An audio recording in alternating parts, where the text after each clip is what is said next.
সাংবাদিক যদি না থাকে, সাংবাদিক যদি জাতির বিবেকটুকু যদি তুলে না ধরে, তাহলে আমাদের গণতান্ত্রিক যে অধিকার, গণতান্ত্রিক যে রাষ্ট্র বলে আমরা ঘোষণা দাবি করছি, সেই গণতান্ত্রিক রাষ্ট্র প্রতিষ্ঠিত হবে না। গণমাধ্যম কর্মীর উপর কুমিল্লা মেডিকেল কলেজে হামলা থেকে শুরু করে এখন আবার কুমিল্লা 10 আসনের যে গফুর ভূঁইয়া রয়েছে তার মিডিয়া সেল থেকে সুনির্দিষ্ট পেজ থেকে তাকে হুমকি দমকি দেওয়া হচ্ছে এবং প্রাণনাশের হুমকি পর্যন্ত দেওয়া হয়েছে। মামলা করেছে, সেই মামলার আজও অবধি কোনো আসামি আটক হয়নি।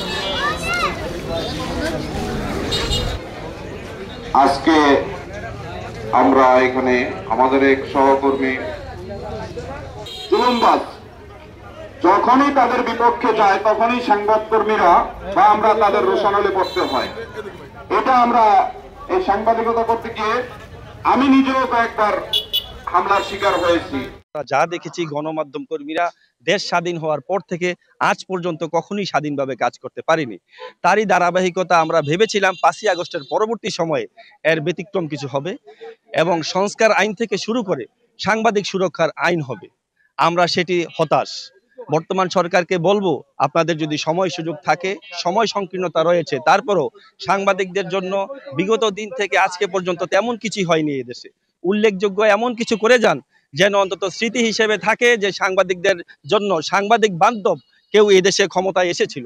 বিগত দিন থেকে আজকে পর্যন্ত ক্ষমতাধর যারাই ছিল তারাই কিন্তু থেকে থেকে শুধু দর্শকের ভূমিকা পালন করেছে, তেমন উল্লেখযোগ্য বাংলাদেশের সাংবাদিকদের জন্য তেমন কিছুই করেনি। সম্প্রতি সময় ঘটে যাওয়া আজকে এই মানববন্ধন যেই বিষয়ে আমরা করছি, যমুনা টেলিভিশনের কুমিল্লা ব্যুরো প্রধান খোকন চৌধুরীর উপরে যে ন্যাক্কারজনক হামলা থেকে শুরু করে মিডিয়া ট্রায়ালের শিকার হচ্ছেন উনি, এবং সামাজিক যোগাযোগ মাধ্যমে যেভাবে ওনার ব্যাপারে অপপ্রচার হচ্ছে, যমুনা টেলিভিশন আমরা জানি সবগুলো গণমাধ্যমই যথেষ্ট ভূমিকা রেখেছে 5ই আগস্টের বিষয়ে, কিন্তু এর মধ্যে উল্লেখযোগ্য কিন্তু যমুনা টেলিভিশন। খোকন চৌধুরীর ব্যাপারে আমরা জেনেছি যে উনি যথেষ্ট ভূমিকা রেখেছে এই 5ই আগস্টের সময়।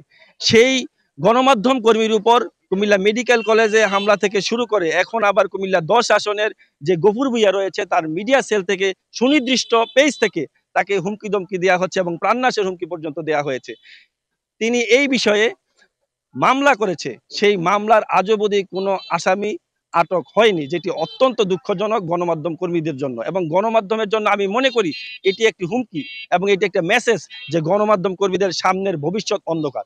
আমরা প্রত্যাশা করব সারা বাংলাদেশে যারা গণমাধ্যম কর্মী আছে তাদেরকে এক হয়ে এটি প্রতিকারের জন্য আমরা এক হয়ে অন্তত আজকের এই মানববন্ধন থেকে মেসেজ দিতে চাই যে সারা বাংলাদেশের গণমাধ্যম কর্মীরা, একজন গণমাধ্যমকে যদি আঘাত করা হয়, সারা বাংলাদেশের গণমাধ্যম এক হয়ে সারা বাংলাদেশে আন্দোলন তীব্র থেকে তীব্র করে ফেলবে ইনশাআল্লাহ। জীবনের সব আয়োজন এখানে একসাথে। যদি এই প্রতিবাদের পর যদি আজকে যারা আমরা সাংবাদিকরা এর প্রতিবাদ করেছি, এই প্রতিবাদের ফলে যদি আমাদের এসপি এবং ডিসি মহোদয় যদি এর প্রতিকার না করে, তাহলে আমরা মনে করি যে আমাদের আশ্রয়স্থল আর হবে না। তাহলে না হলে আমরা কি করতে হবে, আমাদের এই অধিকারটুকু আমাদের সকল সাংবাদিকরা এবং সকল বাংলাদেশের যারা মিডিয়া কর্মী আছে সকলে মিলে এর প্রতিবাদ করতে হবে। প্রয়োজন বোধে এসপি এবং ওসি অফিস আমরা ওইখানে গিয়ে প্রতিরোধের মুখে সে আদায় করতে হবে। না হলে আমাদের যে রাষ্ট্রের যে চতুর্থ স্তম্ভ রয়েছে সেই চতুর্থ স্তম্ভ বিলীন হয়ে যাবে। আমরা মনে করি এই সাংবাদিক মহল যদি সবাই যদি এগিয়ে না আসি, তাহলে আমাদের উপর এই হামলা মামলা হবেই। আর এই হামলা মামলা হলে রাষ্ট্রের চতুর্থ স্তম্ভ ধ্বংস হয়ে যাবে, ভেঙে যাবে।